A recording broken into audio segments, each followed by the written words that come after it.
Hello friends, नमस्कार। आप सभी को नमस्कार, सभी का welcome. You all are welcome to this free live class.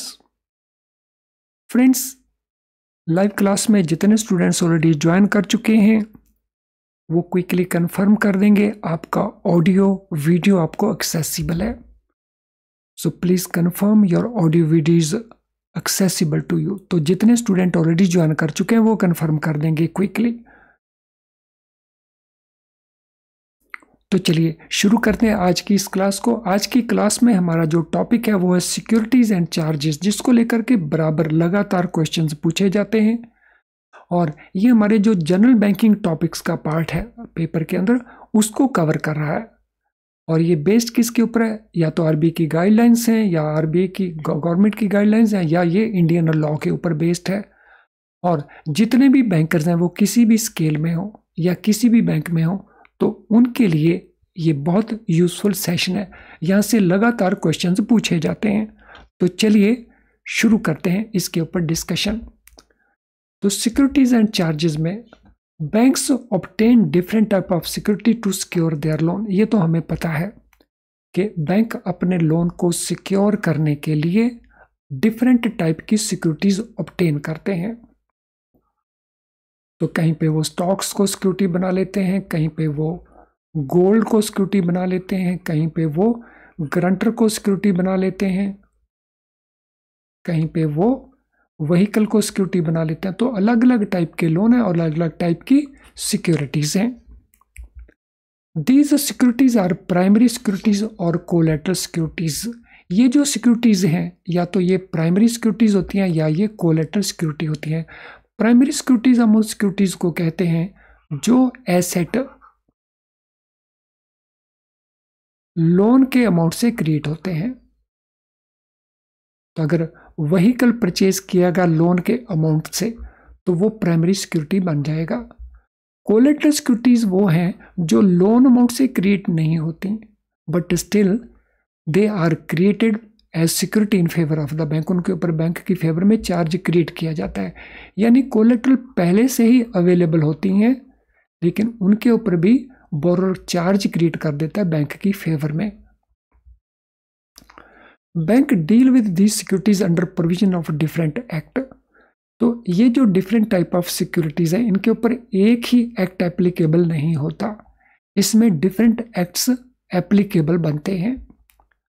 अब हम ये देखेंगे कि डिफरेंट ग्रुप्स कौन कौन से हैं सिक्योरिटीज के, क्योंकि उस ग्रुप के मुताबिक उनके ऊपर चार्ज कौन सा क्रिएट होगा ये डिसाइड होगा, कौन सा एक्ट उनके ऊपर अप्लाई होता है ये भी उसी के ऊपर डिपेंड करेगा।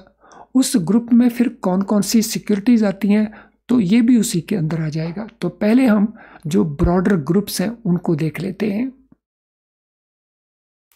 तो इन ग्रुप में इमूवेबल प्रॉपर्टीज आ जाएंगी, that is number 1। Actionable claims आ जाएंगे, मूवेबल एसेट्स आ जाएंगे, पेपर या डीमैट सिक्योरिटीज आ जाएंगी, पर्सनल गारंटीज आ जाएंगी। तो मैं इनको रिपीट कर रहा हूं एक बार फिर से। Immovable properties, actionable claims, movable assets, paper और demat securities and personal guarantees. तो अब इन सिक्योरिटीज को एक एक करके हम डिस्कस करने वाले हैं। तो चलिए इनको एक एक करके डिस्कस करेंगे। तो सबसे पहले हम लेते हैं इमूवेबल प्रॉपर्टीज को। अगर हमारी सिक्योरिटी इमूवेबल प्रॉपर्टी है तो पहले तो इमूवेबल प्रॉपर्टी में क्या क्या आता है।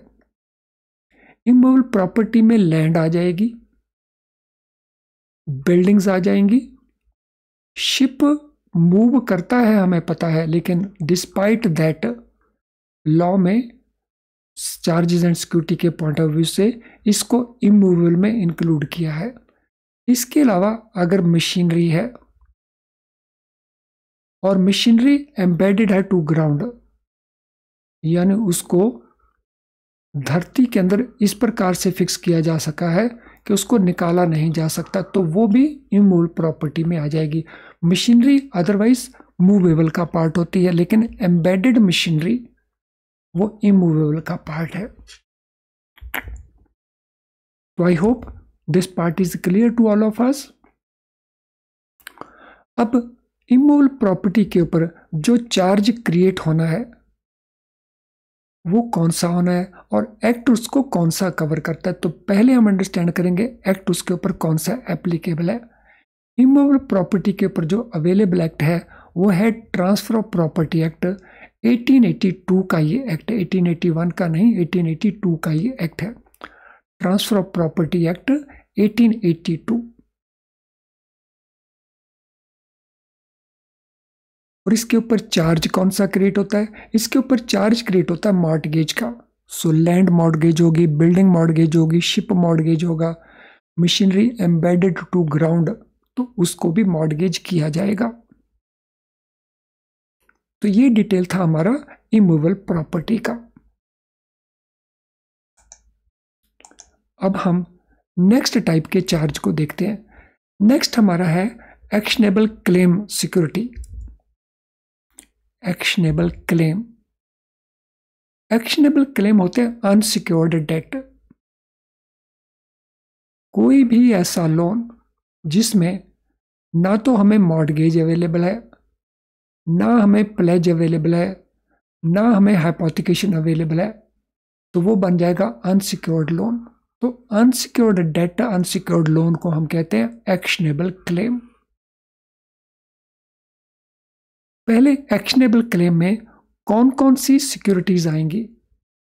एक्शनेबल क्लेम में हमारे बैंक में जो एफडीआर है वो आएगी, लाइफ इंश्योरेंस पॉलिसी आ जाएगी, नेशनल सेविंग सर्टिफिकेट होंगे, इंदिरा विकास पत्र, किसान विकास पत्र वो भी इसी में आ जाएंगे, कंपनी गुड्स ऑन क्रेडिट बेचती हैं तो उनके जो बुक डेट अराइज होते हैं वो भी आ जाएंगे। तो ये सिक्योरिटीज आ जाएंगी हमारी एक्शनेबल क्लेम्स के अंदर। FDRs, life insurance policy, national saving certificates, book debts, Indira Vikas Patra, Kisan Vikas Patra, इनको हम हैंडल करते हैं according to transfer of property act.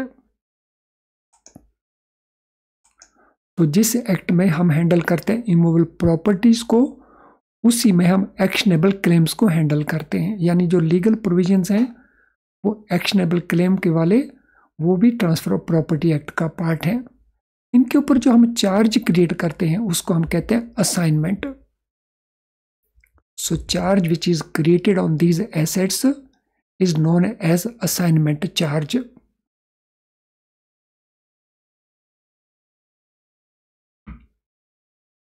Next,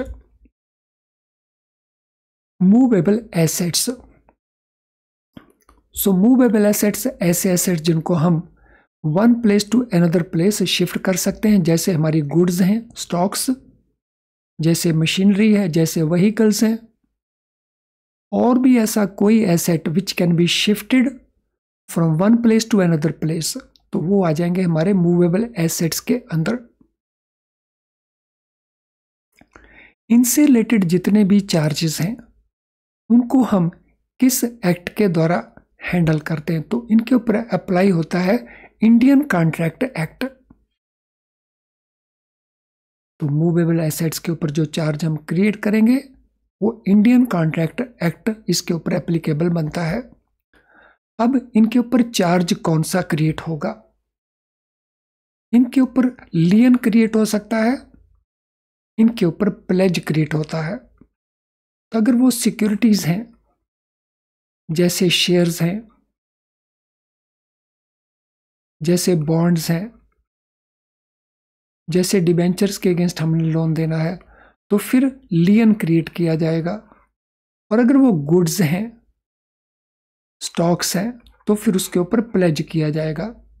और यहाँ पे पोजेशन जो बैंक के पास रहेगा दोनों ही सिचुएशंस के अंदर।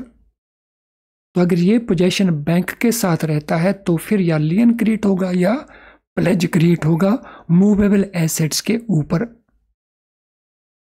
लेकिन अगर पोजेशन बैंक के पास नहीं रहता तो फिर हाइपोथिकेशन क्रिएट होगा। So if possession is with bank तो लियन और प्लेज होगा। If possession is with borrower तो फिर हाइपोथिकेशन क्रिएट होगा। तो आई होप यहां तक हर चीज हमने अच्छे से अंडरस्टैंड कर ली होगी। तो थोड़ा सा फीडबैक दे दीजिए कि बहुत यूजफुल अंडरस्टैंडिंग आपको हो रही है, यहां तक हर चीज बहुत क्लैरिटी के साथ हो रही है।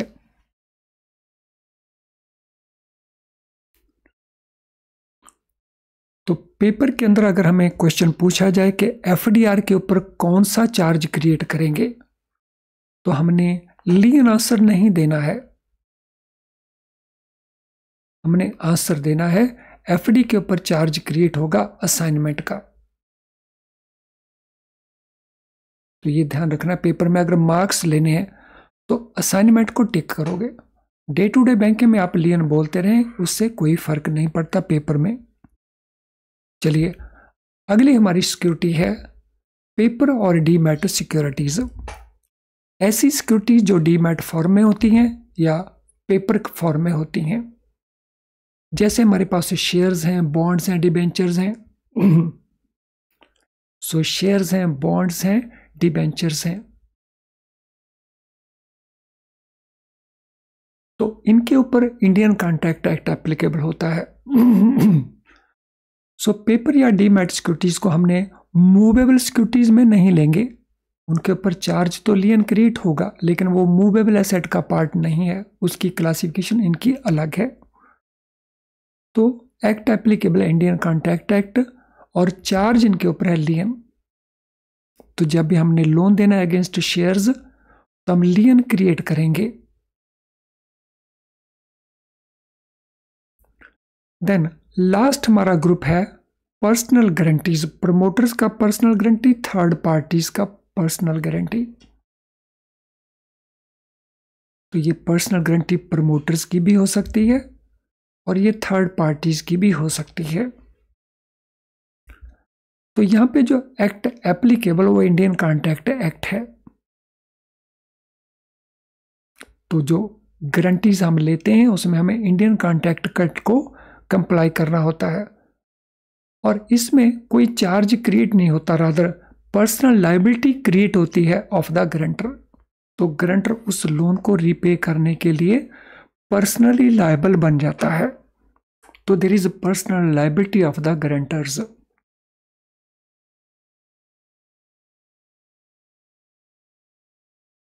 तो ये हो गए हमारे डिफरेंट टाइप ऑफ सिक्योरिटीज और स्पेसिफिकली उनको रिलेट करते हुए चार्ज। तो अब हम जनरल टाइप के जो चार्जेस हैं या चार्जेस के बारे में जनरल पार्ट है उसको डिस्कस करेंगे। तो method of creation of charge over the securities. Securities के ऊपर हमने जो चार्ज क्रिएट करने हैं उनके मेथड्स क्या क्या हैं।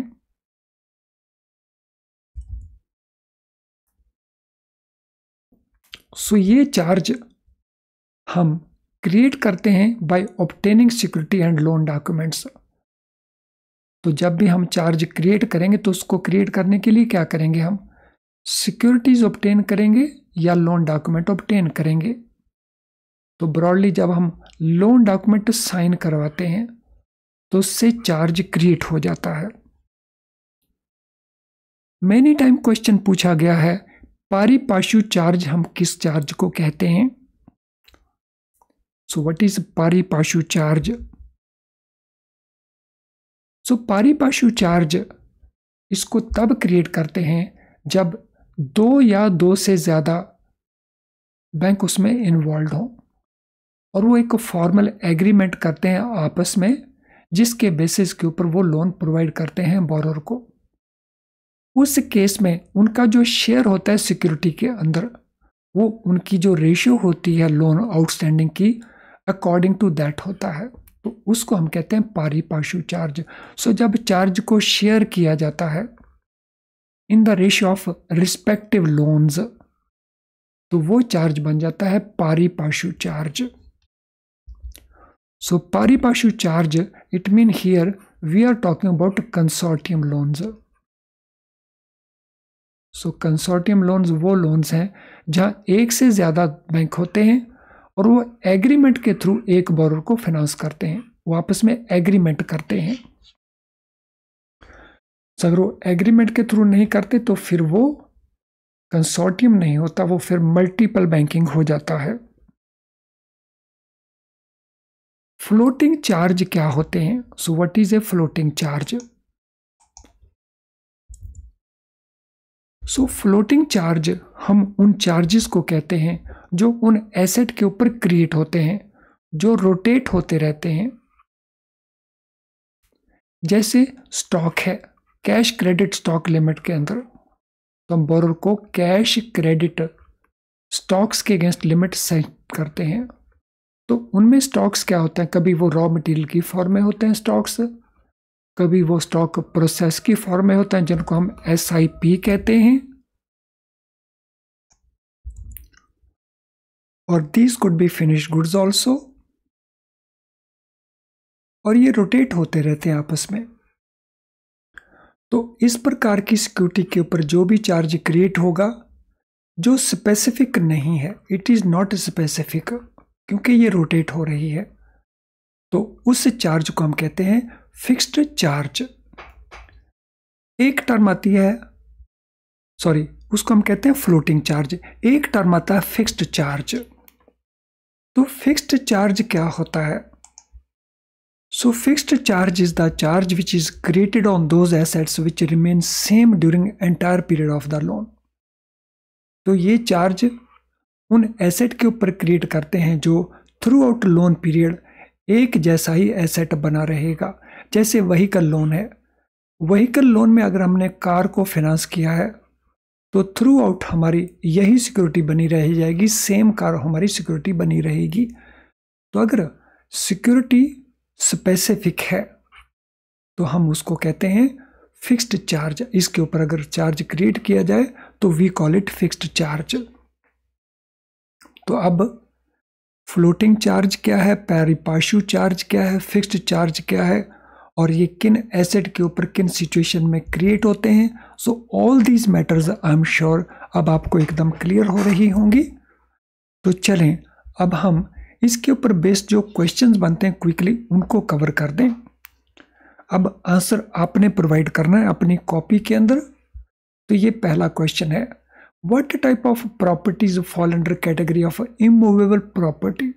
तो इमूवेबल प्रॉपर्टी में इनमें कौन से आते हैं? तो देखिए कौन कौन से आते हैं इमूवेबल प्रॉपर्टी के अंदर। देखिए कौन सा ऑप्शन आंसर बनता है। सभी ऑप्शन को केयरफुली रीड कर लें और फिर आंसर को प्रोवाइड करें।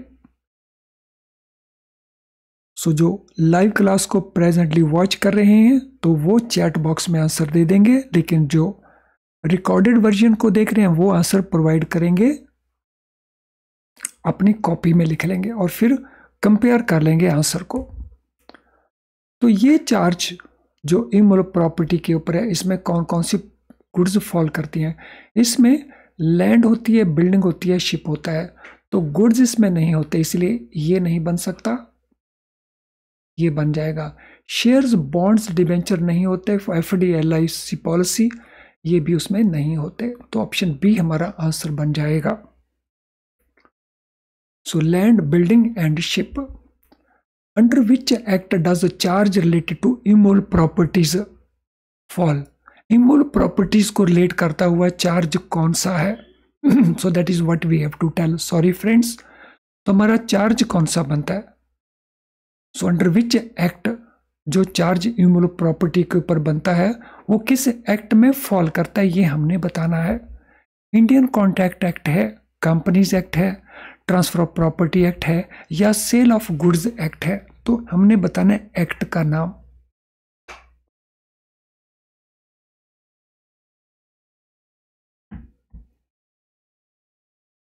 फ्रेंड्स वो एक्ट है ट्रांसफर ऑफ प्रॉपर्टी एक्ट, उसी में हम इसके साथ डीलिंग करते हैं। Next question, which of the following is an example of actionable claim. Actionable claim इनमें से एग्जाम्पल कौन सा है? लैंड है, FDR है, शेयर्स हैं, व्हीकल्स हैं। तो हमने बतानी है एग्जाम्पल ऑफ एक्शनेबल क्लेम।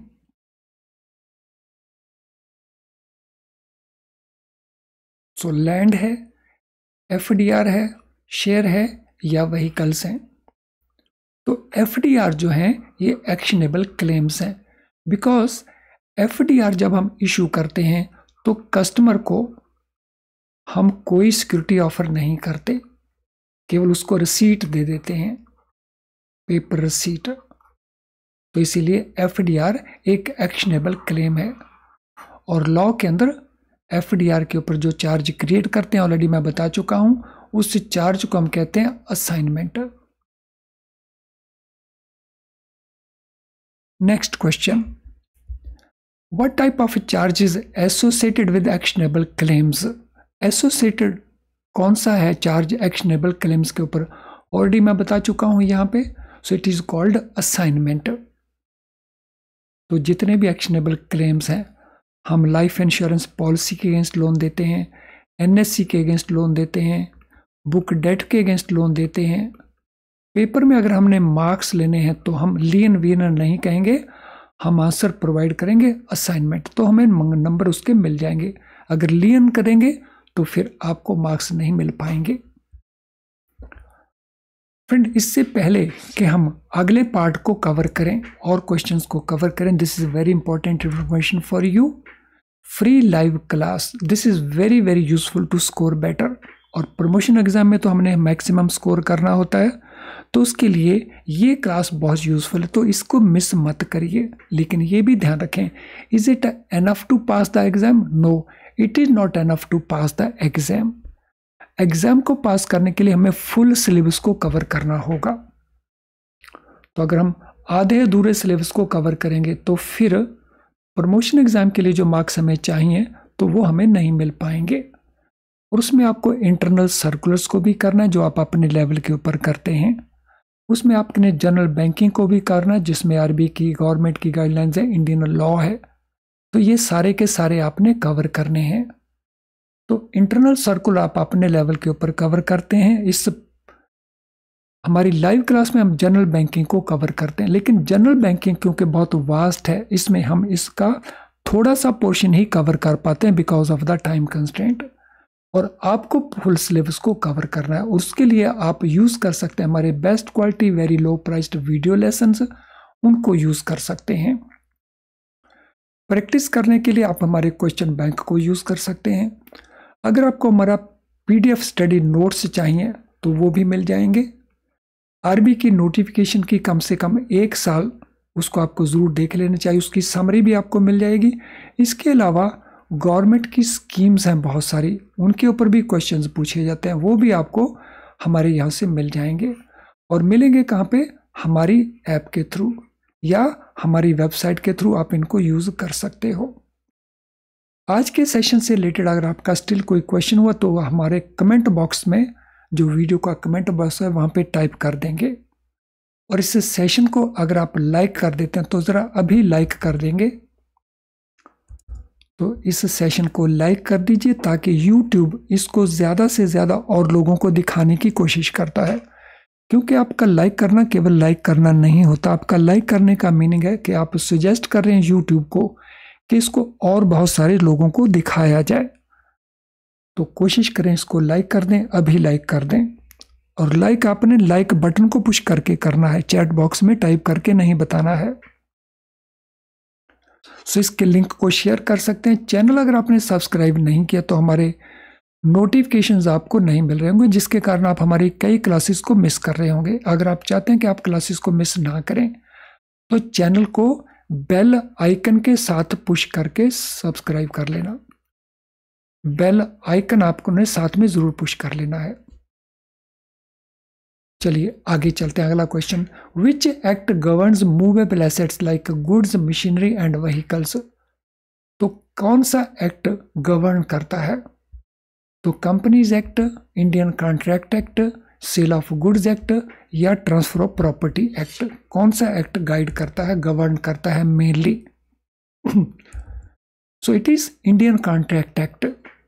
लेकिन गुड्स के केस में जब सेल परचेज है तो फिर वो सेल ऑफ गुड्स एक्ट के मुताबिक है। लेकिन यहाँ पे हम सेल की बात नहीं कर रहे, हम चार्जेस की बात कर रहे हैं, इसीलिए इंडियन कॉन्ट्रैक्ट एक्ट को हमें ध्यान में रखना होगा। What is charge associated with movable assets when possession is with the borer? अगर पोजेशन बोरर के साथ हो तो मूवेबल एसेट के अंदर हम किस चार्ज को क्रिएट करते हैं? लियन को क्रिएट करते हैं, प्लेज को क्रिएट करते हैं, हाइपोथिकेशन को क्रिएट करते हैं या असाइनमेंट को क्रिएट करते हैं? Movable assets in possession of the borer कौन सा चार्ज क्रिएट होता है? तो यहां जो चार्ज क्रिएट होता है उस चार्ज को हम प्लेज कहते हैं मूवेबल एसेट के केस में। तो that is known as pledge. Lien हम करते हैं सिक्योरिटीज के केस में। तो ऑप्शन हमारा बन जाता है B. Next question, possession is with the borrower. Sorry, ये मैं गलत बता गया हूं। पोजेशन यहां पे बोरर के पास है, बैंक के पास नहीं है। तो इसको हम मिटा देते हैं। तो हमारा आंसर बनना चाहिए हाइपोथिकेशन, क्योंकि पोजेशन बोरर के पास है। अगर पोजेशन बैंक के पास होगा तो फिर प्लेज बन जाएगा वो। What type of charge is created on securities like shares, bonds and debentures? इनके ऊपर कौन सा चार्ज क्रिएट होता है? लियन, प्लेज, हाइपोथिकेशन या assignment? So which charge is created on this type of securities?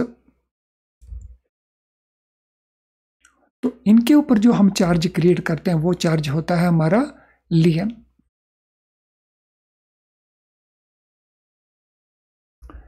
Under which act does personal liability of guarantor falls? जब हम ग्रंटर को पर्सनली लायबल बनाते हैं तो फिर कौन सा एक्ट है जिसके अंदर वो ट्रांजैक्शन फॉल होती है?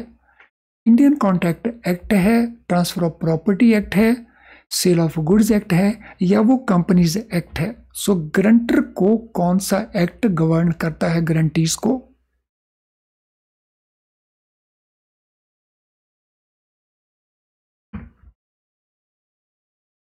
So which is this act?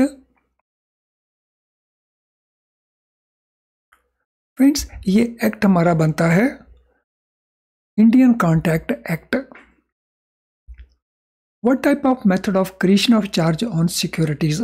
अगर सिक्योरिटीज के ऊपर हमने चार्ज क्रिएट करना तो हमें क्या करना पड़ेगा? Obtain mortgage, obtain security and loan documents, obtain promissory note या ऑब्टेन करेंगे गारंटी को? अगर हमने चार्ज क्रिएट करना तो हम मेथड कौन सा यूज करेंगे? So what method will be used for creating charge over the securities? उसके लिए हम सिक्योरिटी और लोन डॉक्यूमेंट को ऑब्टेन करते हैं। This is the form we take benefit of. When does pari passu charge अकर? पारी पाशु चार्ज की situation कब अकर होती है? When single bank provides loan, when two or more banks provide loan with a formal agreement, when loan is provided without any security या loan is unsecured। तो किस case में पारी पाशु चार्ज अक्कर होता है? So what is that situation when pari passu charge occurs?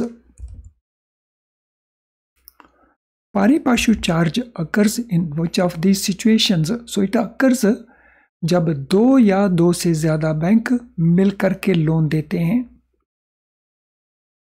तो पारी passu charge एक ऐसा चार्ज है जो शेयर किया जाता है based on a formal agreement. और शेयरिंग रेशियो क्या होता है? शेयरिंग रेशियो होता है आउटस्टैंडिंग लोन, उसकी रेशियो क्या है? What type of asset does floating charge apply to? अगर हमने फ्लोटिंग चार्ज अप्लाई करना हो तो किस प्रकार के एसेट्स के ऊपर ये चार्ज अप्लाई होता है? Asset which remain same during entire loan period, asset with no security, asset which keep on rotating like stock in cash credit limit, asset which are immovable. तो फ्लोटिंग चार्ज किस type के assets के ऊपर applicable बनता है? ऐसे assets जो rotate करते हैं, ऐसे एसेट्स जो स्पेसिफिक नहीं होते, which are not specific, which are not particular. जैसे कार के अगेंस्ट लोन है तो वो स्पेसिफिक है, स्टॉक के अगेंस्ट लोन, क्योंकि स्टॉक रोटेट होते हैं इसलिए स्पेसिफिक नहीं है वो, तो वहां पे हम क्रिएट करते हैं floating charge. When does fixed charge apply? Fixed charge कब अप्लाई होता है? When there is no security, when asset remains same, when there is a formal agreement between banks, when there are multiple banks involve. Fixed charge किस situation में create होता है?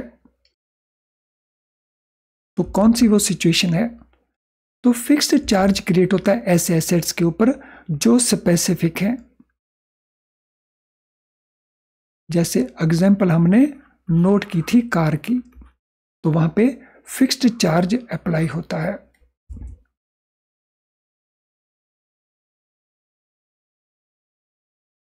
एक बार फिर से आज के सेशन से रिलेटेड अगर आपका कोई भी क्वेश्चन है तो आप उसे हमारे क्वेश्चन को आप इस वीडियो के कमेंट बॉक्स में टाइप कर सकते हैं।